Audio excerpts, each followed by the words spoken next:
È un luogo di memoria assoluta di gran parte della Sicilia occidentale, un feudo da sempre, perché la prima origine dello stesso castello e del paese è araba, e diventa un feudo in periodo normanno e lo rimarrà fino al 1397. Sarà il re aragonese Martino il Giovane che darà la baronia a un nobile chiamato Ubertino de Grua. Così rimarrà fino al 1622, quando verrà concesso che tale baronia diventerà un principato. Non siamo in una Sicilia persa dell'entroterra con una importanza relativa, siamo in un luogo di assoluta importanza. Quando si studia Carina ci troviamo collegati a Trabia, a Mussomeli, a Missinmeri, a Erice, Terasini, Montelepre, marchesi di Regalmisci, baroni di Montelepre. Quindi quando noi evochiamo il caso della baronessa di Carini parliamo di una famiglia estremamente importante e ricca, possiente, che sono questi La Grua, diventati dopo La Grua Talamanca, quando un certo Vincenzo II di tale famiglia si sposa all'età di 16 anni, Laura Lanza di Trabia, figlia di Cesare, signor di Missinmeri, Mussomeli e Trabia. Che sia cancellato il passato, da adesso in poi tutto sia nuovo.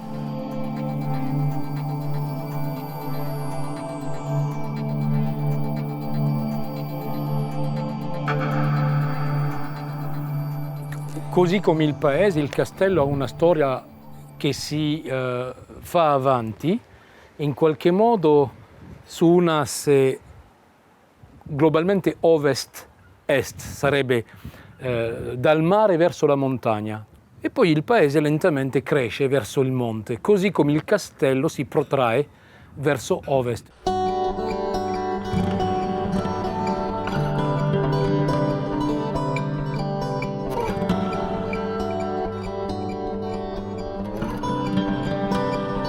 E siamo proprio nella parte che corrisponde all'antico ingresso del castello.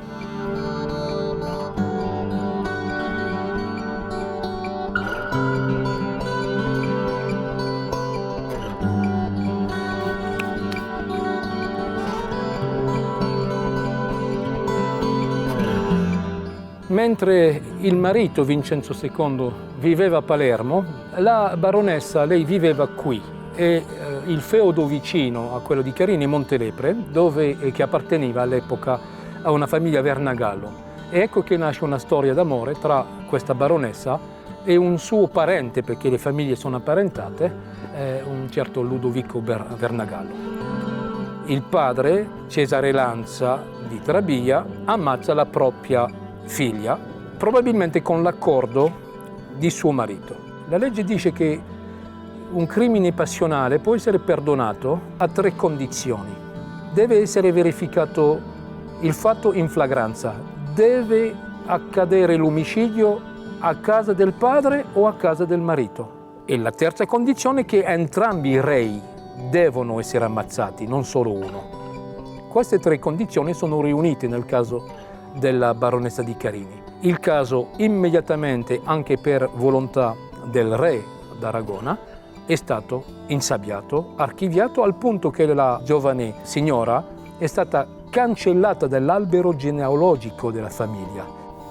Il tabernacolo, nicchia unica, e i balconi privati per i maestri che potevano quindi assistere alla messa direttamente nella parte del presbiterio, mentre le donne si trovavano al matroneo. Piccola ma estremamente elegante.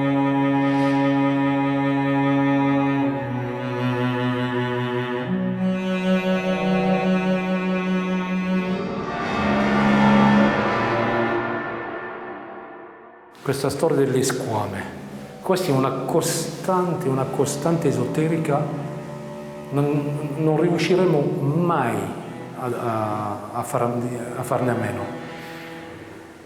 Tranne che qui la cosa impressionante è che hanno inglobato tutto lo spazio di vita ed è solo nell'alto che tu te ne puoi liberare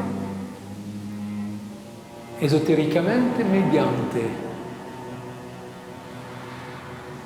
la palma, che stranamente sembra di aloro ed ulivo e non palma del martirio, che sarebbe quindi cultura e pace.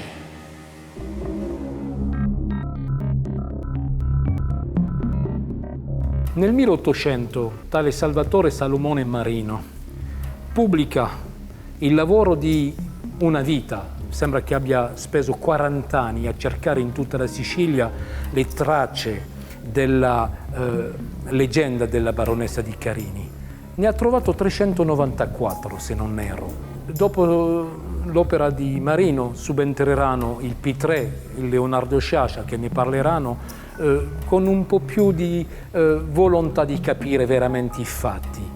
E ci sarà un evento in Francia, 1834, quando su un noto giornale, una rivista molto diffusa, un marchese di Bosco pubblicherà una storia incredibilmente noir che tramanderà nella leggenda siciliana la traccia della mano insanguinata della baronessa su una porta del castello e il fatto che il suo fantasma appare regolarmente in questo castello, così come quello del Vernagallo, sembra vestito da monaco. Tutto questo romanticismo che ha aiutato, anche se nato all'estero, ha aiutato la leggenda, diciamo, a farsi strada fuori dei confini italiani. Ecco l'altra scritta, recedant vetera, che il vecchio scompaia. Questo è un chiaro riferimento al caso della baronessa.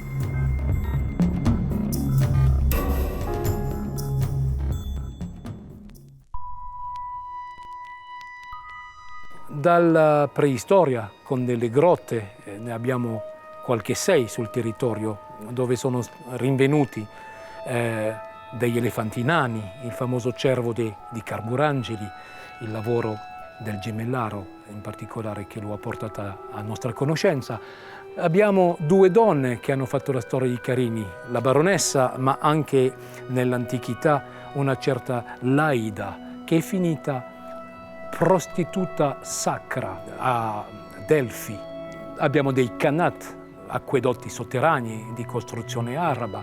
Soprattutto la prima città sul mare, un porto naturale, Iccara, la quale leggenda pretende che sia stato lo stesso Dedalo, giunto in Sicilia, che l'abbia fondata, questa città di mare, a memoria del figlio Icaro.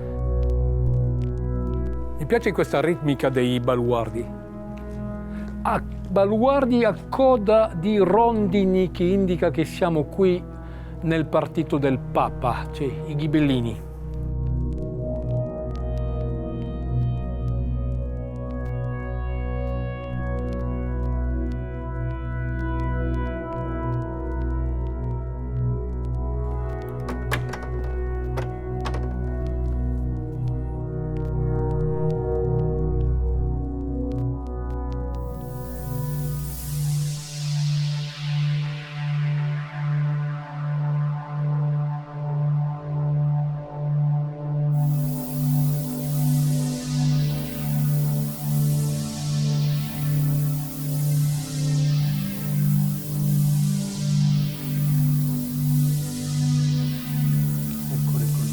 interessano. Le coppe. In qualche modo non abbiamo mai rinunciato ad alcuni tipi di architetture passato. Un arco leggermente a sesto acuto a sopportare un solaio, determinante un'alcove con feritoia, poi murata. Entriamo nel merito del recupero delle acque piovane e tutto assieme a un sistema di difesa. Ha lavorato bene questo palazzo.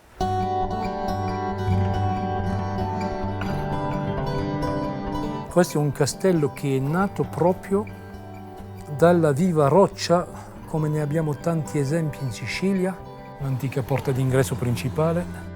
E qui in fondo l'antica Icara. È proprio lì in fondo, dove c'è questa insenatura che corrisponde oggi all'incirca Marina Longa, alle spalle del Monte Columbrino arriva il torrente Sciacchea. Dalla Icara risaliamo nelle zone delle grotte, tra le quali possiamo annoverare anche le catacombe di Villa Grazia, che potrebbero riservare una bella sorpresa in futuro per l'estensione che già si indovina. Se sembra tutto concepito per la difesa, questo castello non ha mai assunto un ruolo militare, è stato più che altro una stupenda casa di rappresentanza, di festeggiamenti, balli, un raduno della nobiltà palermitana.